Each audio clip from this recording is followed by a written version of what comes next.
নুপুরের দাম 1000 টাকা হলেও তার স্থান পায়, আর টিপের দাম 1 টাকা হলেও তার স্থান কপালে। ইতিহাস সাক্ষী, লবণে কখনো পোকা ধরেনি, কিন্তু মিষ্টিতে প্রতিদিনই ধরে, আবার পিঁপড়াও ছাড়ে না। মানুষ সোজা পথে চলতে চায় না, বাঁকা পথেই আগ্রহ বেশি।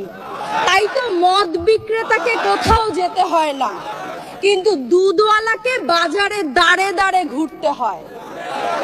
আমরা সর্বদা দুধ বিক্রেতাকে বলে থাকি দুধে জল মিশাননি তো, আর মানুষ মদে জল মিশে খায়। আজ পর্যন্ত মানুষকে এতটুকুই চিনলাম।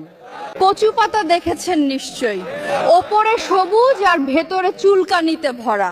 ঠিক তেমনি কিছু মানুষ আছে, বাইরে থেকে দেখতে ভীষণ সুন্দর পরিপাটি, কিন্তু ভেতরটা আবর্জনায় ভরা। সাপ দুধ খেয়ে বিষ উগরে দেয়, আর গরু ঘাস খেয়েও দুধ দেয়। সুতরাং দোষটা খাবারের নয়, পার্থক্যটা স্বভাবের কাজে। নিজের যোগ্যতা নিয়ে কখনো অহংকার করবেন না।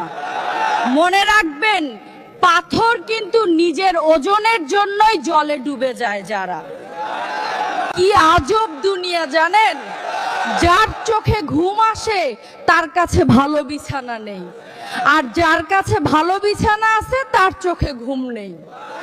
যার মনে দয়া আছে তার কাছে দেয়ার মতো কিচ্ছু নেই, আর যার কাছে দেয়ার অনেক কিছু আছে তার দেওয়ার মতো মনটাই নেই।